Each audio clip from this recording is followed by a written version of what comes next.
Truth Espresso, episode 44. Face it, we all would rather sleep in this morning. That's why God gave us espresso, to kickstart our zombified corpses into hyperdrive. And now, giving your mind and soul the morning shot of truth it craves. This is Truth Espresso with Daniel Minnick.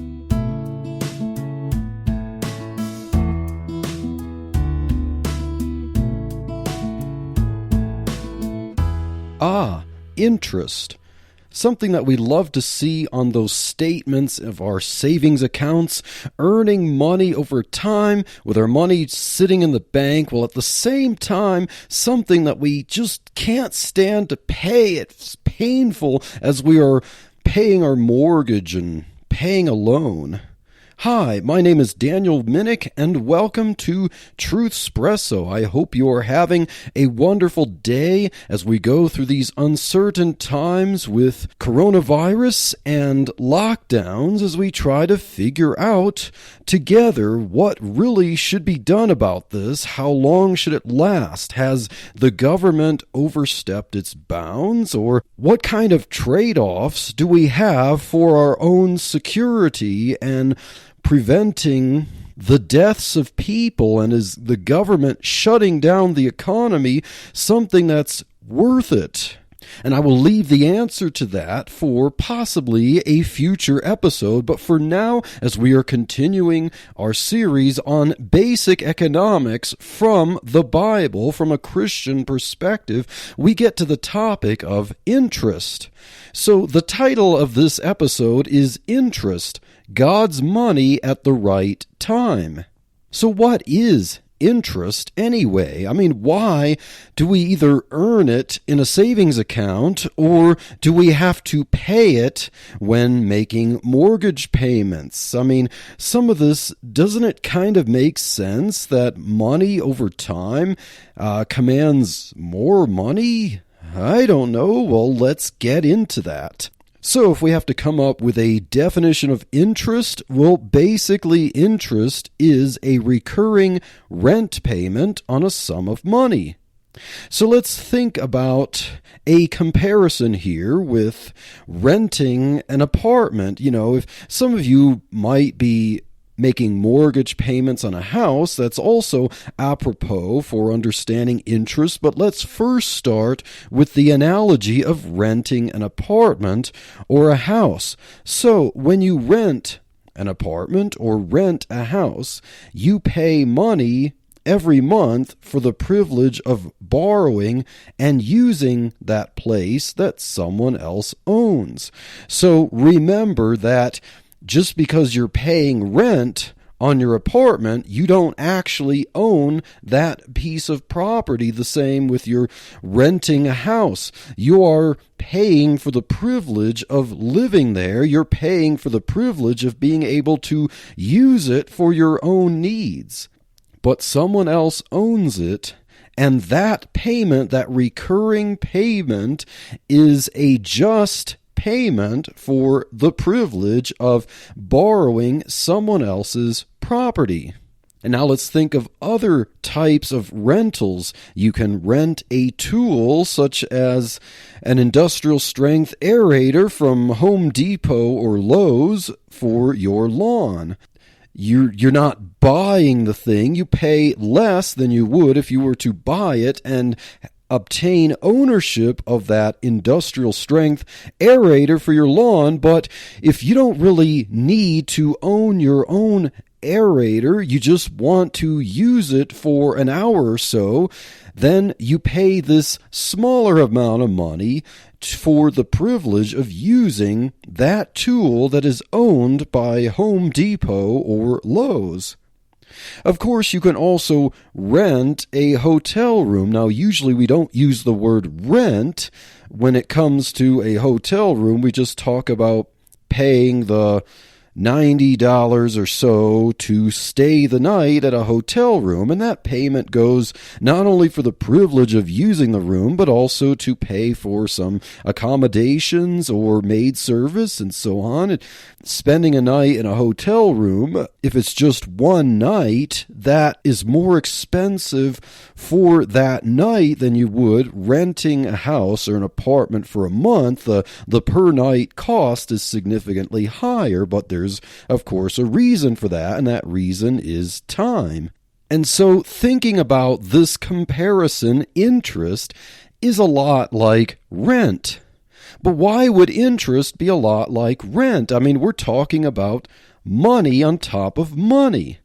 Well, think about if you're renting an apartment and say that apartment is worth $50,000. Now that would be a tiny apartment in today's economy, but just for the sake of example, think about renting an apartment that is worth $50,000 on the market.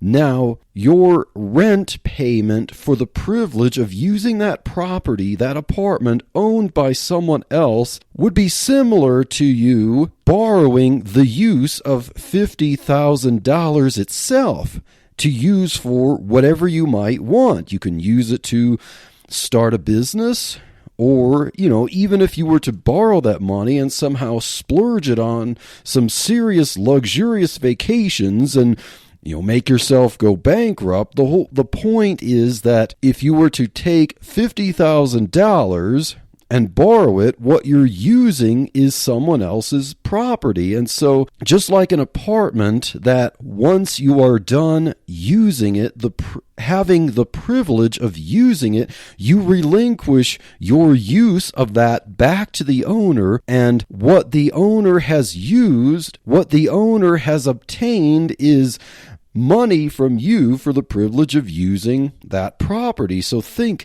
if that owner wanted to use that apartment, then there is a disadvantage for the owner.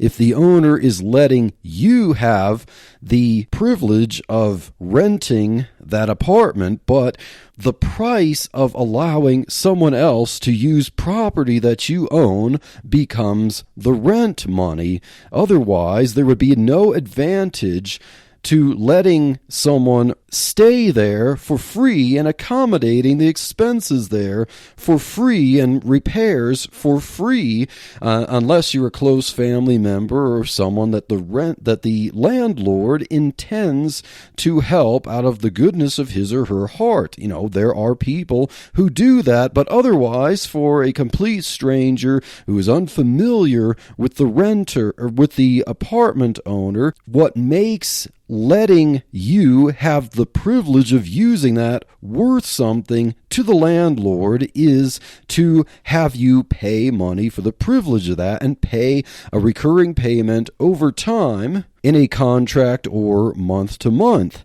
And so comparing interest on money to rent can make a lot of sense. So if you're renting an apartment worth $50,000, you pay each month a sum of money for the privilege of that. The same with renting a tool. And so for that $50,000 example, you could also get a loan for $50,000, and that $50,000 does not become your assets. It is something that belongs to the lender. And so if you are to keep it and to use it, the privilege of having that money and being able to use it for a certain period of time is interest. And so just like renting an apartment, paying recurring money, you pay recurring money for the privilege of using money. There's no reason to treat money, a sum of money, differently with different rules and interfering with the market, the way the market functions, than using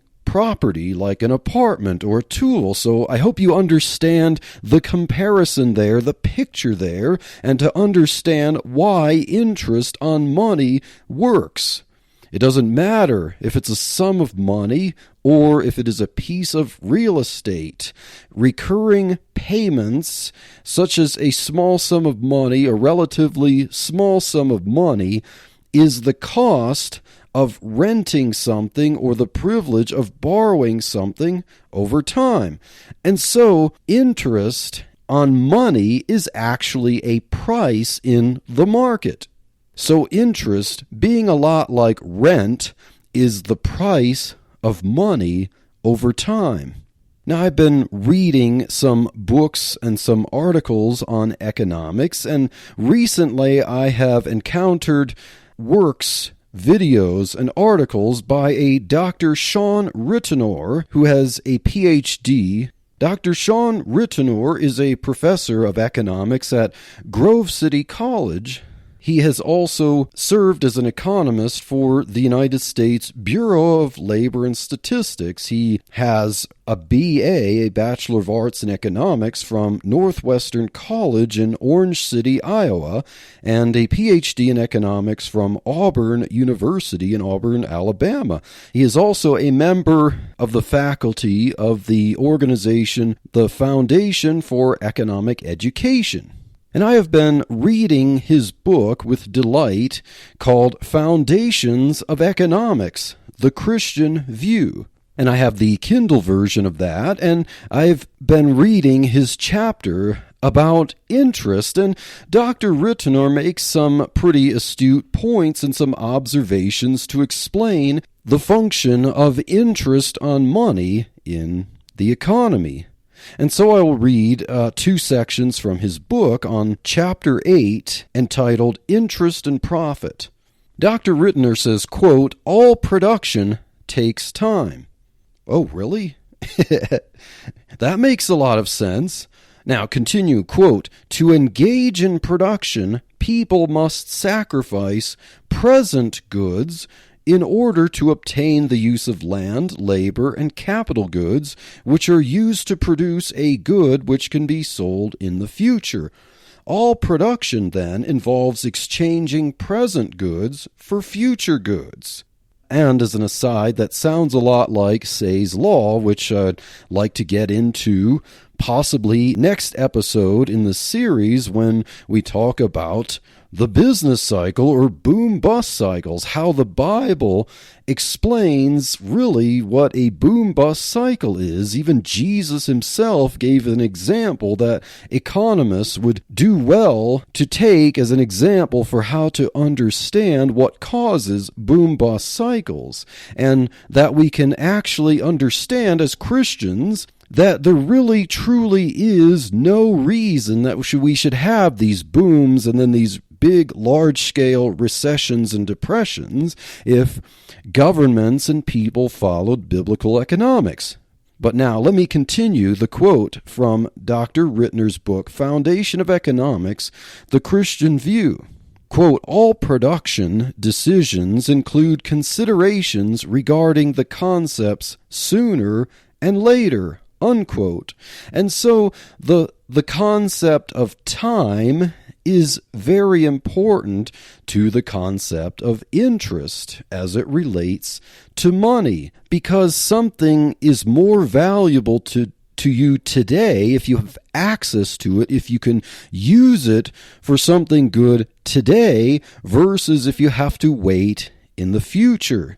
If it's the exact same thing in the future, then it's better for you now than it is if you have to wait a long time for the exact same thing. And so interest sets a price of money over time. Now, I know it's a little more complicated than that, but that is a basic understanding of how interest functions on money. It is the price of money over time. And now another quote from Dr. Ritenour's book on Chapter 8 about interest. Quote, "Because investors, like all people, value present money more highly than the same amount of money in the future, they require a positive premium for supplying money in the present in exchange for money in the future," Unquote. So let's just think about how that works by giving some personal example. Which would you prefer?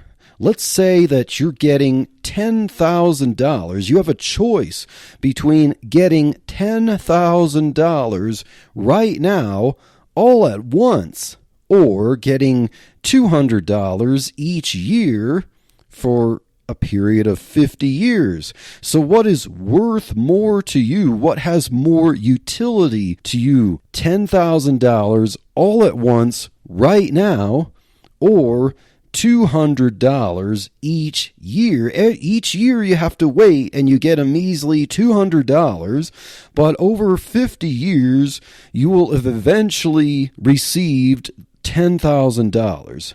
It shouldn't take a lot of thought for you to realize that $10,000 is worth more to you right now than it would to wait long into the future or to spread it out over a long period of time where $200 doesn't go as far for you economically over a period of 50 years, $200 each year, than what you could actually do with $10,000 right now. So the same amount of money has more value to you now than in the future. Imagine if you were investing in a business. What would be more valuable to you to start a business? $10,000 right now that you can use to invest in capital equipment, machinery, or employees who can do some work for you to get your business off the ground, or trying to use small amounts of capital investment like that $200 over 50 years. What would be more likely to get that business off the ground? One big heaping pile of $10,000 all in one shot, or $200 trickling in every year over 50 years? What about if you were to buy a nice used car? What would be worth more to you for getting that car? Would it be $10,000 right now? Or would it be $200 each year over 50 years? I mean, think about it. Come on, it's the same amount of money, but why would $10,000 right now be better for you to buy a car that you might need than $200 each year for 50 years? And in my experience, I have bought used cars. I've never bought a brand new car. I've never financed a car that way. I don't like to have to make monthly payments on a car if I can help it. And so saving up some money and buying a used car that's low enough price that I can get away with paying for it with cash. Now, what happens if I bring a lump of cash to the dealer? The dealer will list a price for the car in advertisements on car shopping websites, and then if there's a car that I like, I can go to the dealer and I can negotiate because the dealer has the same experience when it comes to money now versus money in the future. And so would the dealer prefer $200 each year for 50 years? Or would the dealer want $10,000 or even $9,000? Would maybe $9,000 right now would be worth more to the dealer than a total of $10,000 over 20 years? And so I can negotiate the dealer down if I bring a lump sum of cash. And so money right now is worth more than money in the future because it's accessible. And the more money you have right now, the more you can negotiate down prices because of that price of money over time. Now, if I were to come to that same dealer and try to negotiate down the price of a car, but tell him that I was going to finance it and pay interest on it, the dealer might laugh and say, sorry, you don't have the negotiating power if you're going to finance this car. You got to pay the price I advertised for it because it's easier for you to pay $100 a month over whatever number of years it would take to pay off that principal plus a lot of interest. And so money right now, as I said, is worth more money in the future. And so if you save up money, that means that you can avoid having to pay a lot of interest, and you have a lot more capital and a lot more negotiating power. And so that is how interest is the premium of money over time. Now, for the sake of this question about $10,000 right now worth more to you than $200 each year over 50 years, let's forget the idea that you could blow it all like the prodigal son in the parable that Jesus told, who spent all his money, his inheritance, on riotous living and then had to eat the husks with the swine. So let's just forget that idea for a moment and think about what the prudent person could do with the money. So there is more value for the prudent person in money now for investments or even charity, what have you. There's more value for the prudent in money now over the same exact amount of money in the future or stretched out over time. And so that is how we understand how interest is a function, a natural function in the market. Interest is a lot like rent. Interest is a price on the market. Just like the price of any good or service, interest is the price of money over time. And so we need to keep that in mind. If we understand that interest is the price of money, then when it comes to policies and interfering with prices, as we'll talk about a little later in this episode, fiddling with prices, if you have someone like a government getting in the way and trying to fix prices on various goods and services, we understand that that can have some nasty effects on the market. And so if we understand interest as a price, then maybe we would understand more about what's wrong with our current banking system. So we answered the question, what is interest? It's like rent, and it's the price of money over time. Now let's answer the question, what would normally determine the rate of interest? So, as we understand that interest rates coordinate production over time, and Nobel Prize-winning economist Frederick A. Hayek explained this. Now, we pay interest on funds that are loaned, and think about even when you open a savings account in a bank, in a sense, technically, you are loaning some of your money, your savings, to the bank for the bank to loan out to other people or to businesses to borrow large sums of money. Some of your savings can go toward that. Now we talked about fractional reserve banking and full reserve banking in a previous episode, but let's just forget about those distinctions. When you open a savings account, the bank pays you interest because you're loaning money to the bank. You're loaning your savings. And so properly, interest rates come from savings.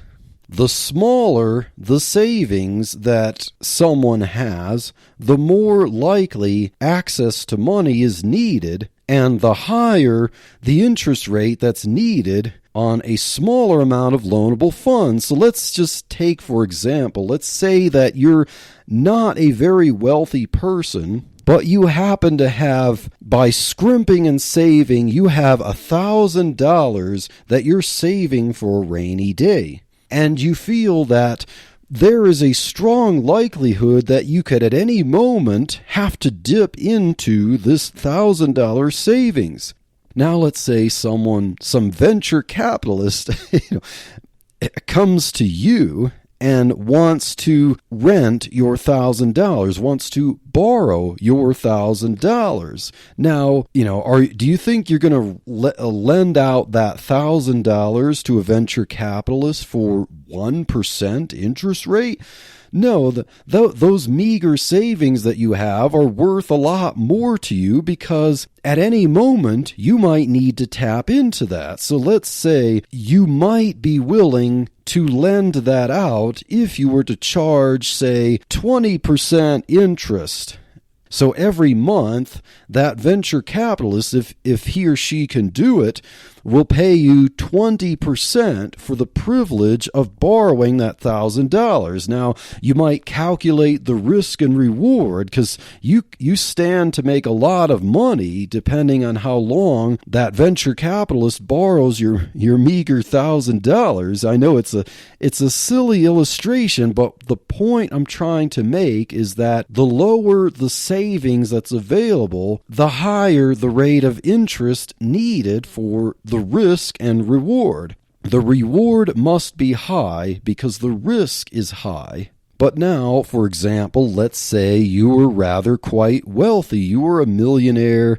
You have lots of streams of passive income and active income, and you have a bank account that is earning interest, and you have, say, $500,000 of money that's just sitting there, just collecting interest, and you don't feel any pressing need. You have a lot of other capital, a lot of other savings that is actively being used. You have more than one account with lots of money in it. And so one account that has your $500,000, which it's almost like it's burning a hole in your wallet. You don't know what else to do with it, but you think of the businesses you might be able to start if you just earned a little more money. And so since that $500,000 is not immediately needed, there's not a whole lot of risk in you lending it out, then you might have the ability, factoring in the idea that you can earn some money over time, and if you lend out more of it, you earn more money by lending out a lot of it and earning the interest on how much you lent out. And so if you can lend out a lot of your $500,000, you could likely compete with other lenders by lending it out at a lower interest rate. So the risk of there being a problem with not paying you some of that money, you consider worth it for the reward of earning a little bit of interest, but on a lot of money, so that interest adds up to a lot of money back to you. And so the smaller the savings, the more likely access to money is needed, and the higher the interest rate on that smaller amount of loanable funds. But the more savings there is, the more that can be lent out. And the more loanable funds that are available, the lower the interest rate is needed because access to those funds is not as vital. So a little bit of savings demands a higher rate of interest for borrowing. The higher the amount of savings, the lower the interest rate is needed. So I hope that makes a little bit of sense as to what would normally determine the rate of interest.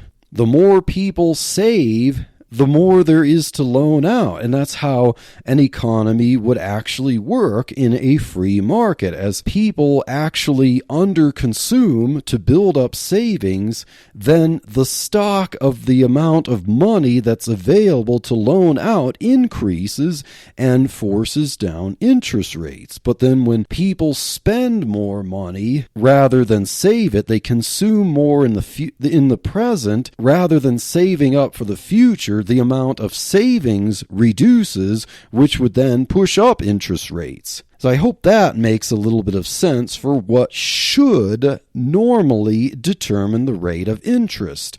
The price of money over time, as what interest is determined by how much savings there is in the economy. And so savings is a good thing for future investment.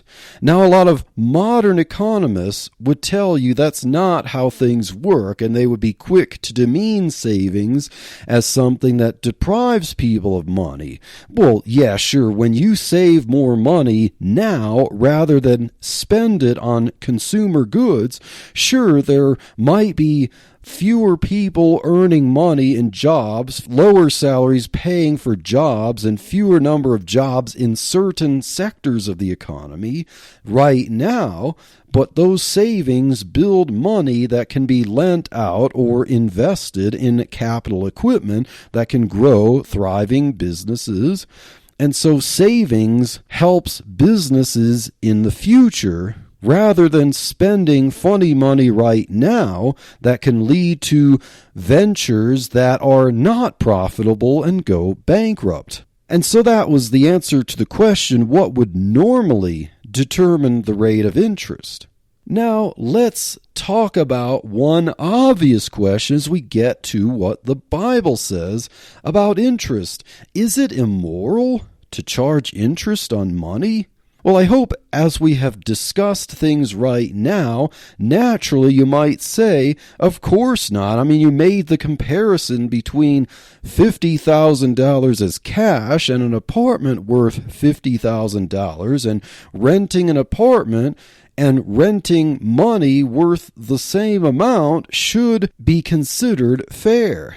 So, what does the Bible say? Is it immoral? Is it evil or wrong to charge interest on money? Well, there are verses in the Bible that seem to condemn interest or usury, as some translations call it. Let's go to Deuteronomy chapter 23 and let's look at verses 19 through 20. And God is speaking to the Israelites, quote, "Thou shalt not lend upon usury to thy brother, usury of money, usury of victuals, usury of anything that is lent upon usury. Unto a stranger thou mayest lend upon usury, but unto thy brother thou shalt not lend upon usury, that the Lord thy God may bless thee in all that thou settest thine hand to in the land whither thou goest to possess it." Unquote. And so when God called the Israelites out of Egypt and promised to make them a nation, they were a nation, the descendants of Israel or Jacob. They were all, as a nation, considered by God one family. And so Israel was a nation of one family. And so as brothers and sisters, as family members, God commanded them not to charge each other interest or usury on money or things. Now, God did miraculously provide for Israel that if they kept his law, he would make the weather good for their crops and livestock. And if they broke the law, God would bring famines and send them into captivity. And so God supernaturally controlled factors of production so that if they obeyed the law, they would get supernatural blessings. And so we do have to understand that, the United States or any country today is not a covenant nation.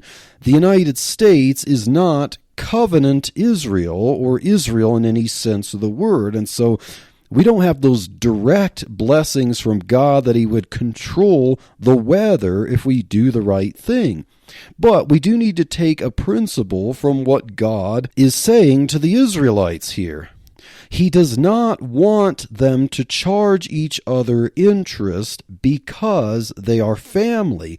But in Deuteronomy 23:20, God says that they may lend and charge interest or usury to a stranger or to a foreigner. And that is actually a good thing, and that's actually a principle that we should take to heart. So we're not Israel, we're not a covenant nation, but we should take the principle that we should not be lenders of interest to family members. As family, we should treat each other differently than we would business partners and borrowers. So say if a father lends money to his son or daughter and expects the son or daughter to pay back the principal with interest, then, as Proverbs 22 verse 7 says, the rich ruleth over the poor, and the borrower is servant to the lender.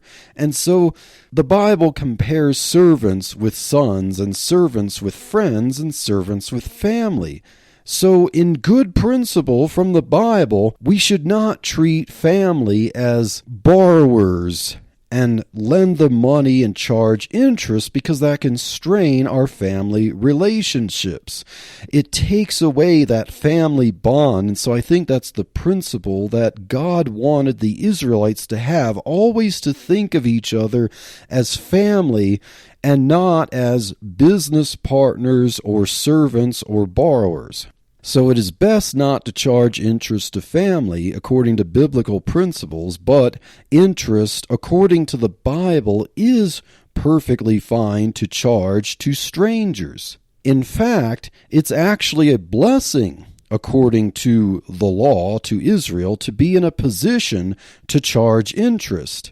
Let's look at Deuteronomy chapter 28 and verse 12. Quote, "The Lord Yahweh shall open unto thee his good treasure, the heaven, to give the rain unto thy land in his season, and to bless all the work of thine hand. And thou shalt lend unto many nations, and thou shalt not borrow." Unquote. So God actually considered it a blessing to Israelites if they were to acquire wealth and acquire capital that they could lend out and charge interest on. That was a position of blessing.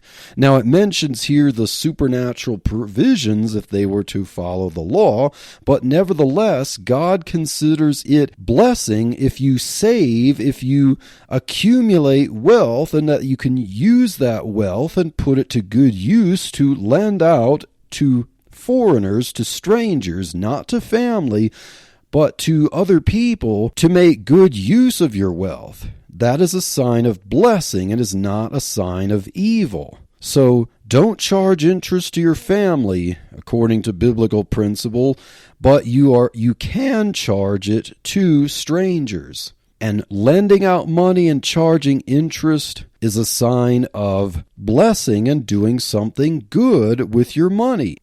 And so it is perfectly okay to charge interest on money in the right circumstances and to the right people. Now, the final question that I would like to get to on this episode about interest is, should a banking monopoly or the government be in charge of setting interest rates? So, we saw that interest is the price of lending money over time. Remember, I emphasize the word price. If we understand that interest is a price on the market, and the rate of interest is determined by how much savings there is to lend out. Remember that the lower the savings, necessarily the higher the rate of interest, and conversely, the more savings there is, the lower the interest rate can be in the market. So interest is a price that is based on the supply of available funds and the demand for borrowing funds. So what happens when the government sets prices?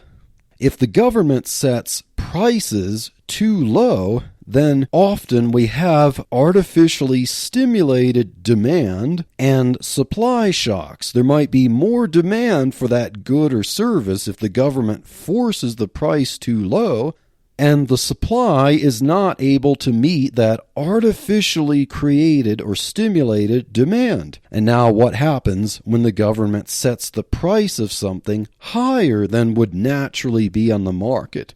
You end up with an oversupply of that good or service and an artificially suppressed demand. So imagine shelves full of a product, but that supply cannot be liquidated because the supplier is forbidden by the government from lowering the prices to get people to part with their money and buy that good or service. And so when the government sets prices either too low or too high, you end up with problems. You end up with an interference in market equilibrium.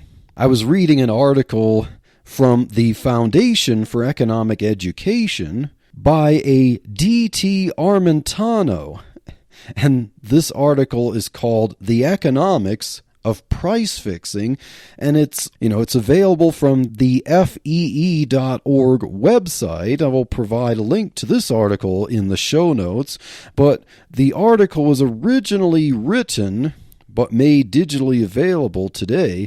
It was originally written on June 1st, 1967, but it definitely keeps its value over time. So from the article, The Economics of Price Fixing, quote, "The most important function of a free price, a price not fixed or regulated by the state, is its ability to serve as an indication of the relative scarcity of a commodity and automatically ration that scarce commodity to the highest demander. As long as the price of an article is allowed to fluctuate and match the supply with demand, there will neither be surpluses nor shortages, i.e., the market will be cleared at some equilibrium price," unquote. So remember, any form of money is a good on the market like any other good. And I emphasized this in previous episodes of this series. Money is a good on the market. Money is not like ambrosia from the gods. Now, I believe, as I said before, God created money. God created gold and silver. And, anything, as I said in Why Can't I Spend Monopoly Money, anything could technically be used as money, but money goods have certain properties that make them function the best as money: durability, fungibility, divisibility, a store of value, unit of account, all those kinds of things. If anything has these properties, then it can function as money. And gold and silver and some other metals just happen to have all of these properties. Now remember, I don't say that means everyone has to carry around gold and silver coins in their pockets. No, we have technology that allows people to transfer ownership of metals digitally or with paper certificates like currency that's backed by things like gold and silver. There are different ways to have sound money or hard money that is backed by real value, but money, just like all the goods and services in the economy, money is one of them. So as being a good on the market, money is subject to the laws of supply and demand, like any other good on the market. Now let's consider this. Money is virtually half of every transaction. I bet you didn't know that, did you? No, of course you know that. Whenever you buy something with money, and when you sell something, you sell it for money. So, except for direct exchanges and barter, that's why I said money is virtually half of every transaction. So, think about this. Let's have a thought experiment, shall we? If most of us would get nervous about the prospects of a car czar, as we've heard proposed by former President Barack Obama, or if we get nervous about the idea of someone centrally planning the prices of, say, bananas or smartphones or internet access or anything else, why should we turn a blind eye to the idea that there are an elite few that already are trying to price fix money?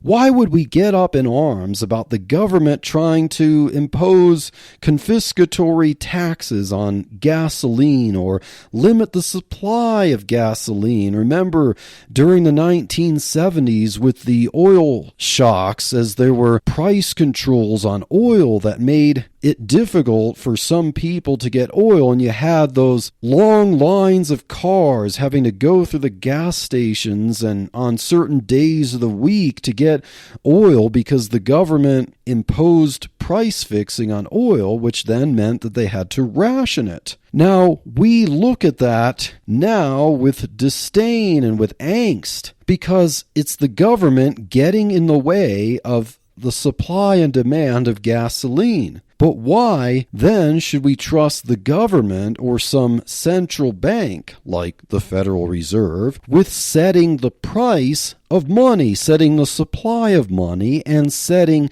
the price, the base price of lending out money? If they can determine the price of money or interest rates unilaterally, why shouldn't we be concerned about that just like we would be concerned with someone setting the price of apples? And we understand the effects of price fixing apples, but why don't we understand the effects of price fixing what is virtually half of every transaction, including buying and selling apples? As Christian apologist James White says often that we need to demythologize scholarship. Well, I believe it is time we as Christians get back to the basics of economics as we observe the principles in the Bible, and let us demythologize money. Let us demythologize currency. Let us demythologize interest rates and banking and all of economics so that we can see clearly the fraud that is played out every single day. Price fixing anything can lead to deprivation, pain, and suffering. Price fixing money by centrally planning interest rates leads people to make bad investments and bad borrowing. It leads people to squander resources, to amass debt, and to destroy savings. It suppresses vital necessities that some people have, and on the converse, it can enrich people who aren't earning their keep, who aren't contributing their share to the economy. Now let's look at some verses in the Bible to see the way we should think about economics and to think about ownership and to think about why prices should not be fixed by someone who has not earned or created what they're controlling prices over. Proverbs 27 and verse 18 says, "Whoso keepeth the fig tree shall eat the fruit thereof, so he that waiteth on his master shall be honored." And 2 Timothy 2:6, the Apostle Paul says to Timothy, quote, "The husbandman that laboreth must be first partaker of the fruits," unquote. And so those who create, those who produce, are the ones who should be able to determine the price thereof, should be able to control the price thereof. And so a government or a central bank should not be able to control the supply of money when the value of that money is determined by those who actually labor and produce the utility of the goods and services that money can buy or sell. And so also a government or a central bank should not be able to price fix money or determine the rate of interest. What determines the rate of interest on a true market economy is the amount of savings in the economy. As people consume less now and save more, that savings is what determines the rate of interest. It should not be determined by a government or central bank, because if a government or a central bank makes interest too low, you end up with malinvestments. If the government then sets interest too high over what would be the market clearing price of money loaned out over time, according to the capital stock that people have saved up, you end up suppressing businesses that otherwise would be started in a free economy. And so, if you don't like people setting the price of apples, don't think that it should be okay for anyone to be able to set the price of money. And when you have price fixing, you can end up with what we see in Micah chapter 6, verses 10 through 12. Price fixing results in improper imbalances in the economy. Quote, "Are there yet the treasures of wickedness in the house of the wicked, and the scant measure that is abominable? Shall I count them pure with the wicked balances, and with the bag of deceitful weights? For the rich men thereof are full of violence, and the inhabitants thereof have spoken lies, and their tongue is deceitful in their mouth. My friends, let's not be deceived by the economists today who believe that there needs to be some central authority setting the amount of money in the economy at a whim, or forcing down the rate of interest because the price of money tells us something about how much money is available to lend out. And with a $24 trillion national debt and climbing, with over $100 trillion or even more of unfunded liabilities of promises by politicians, that tells us something when we have people who are considered smarter than everyone else, when we have elites who are bestowed the authority to be able to control portions of the economy and money and interest. We should realize the distortions that this causes. We should realize that this kind of setup ultimately causes these bad investments that later lead to crashes and depressions and recessions. And may I say that if we follow the Bible, the economics that the Bible teaches us about proper weights and measures, and that no one should be able to be deceitful in weights and measures and the balances, and that there's treasures of wickedness in the house of the wicked, but scant measure in the house of the poor, because of deceit, not from honest gain in the marketplace, but because of deceit, to amass wealth for a privileged few that are connected to government authorities and a banking system that controls money and forces people to use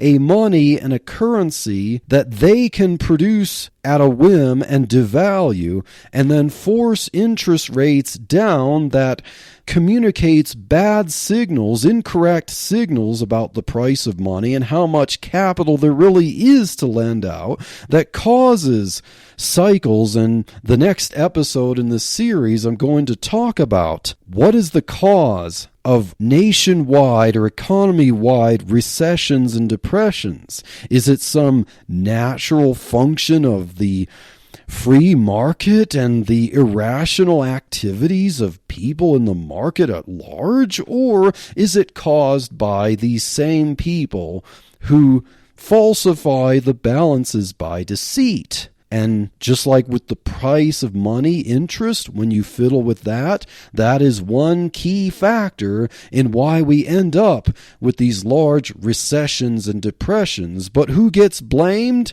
Well, if we understood the Bible, we would know who would be to blame. But with the new economics, we often blame the people who are doing the right things in the economy while bestowing more and more power to create imbalances to the elites who can bewitch us and continue to falsify the balances by deceit. So stay tuned.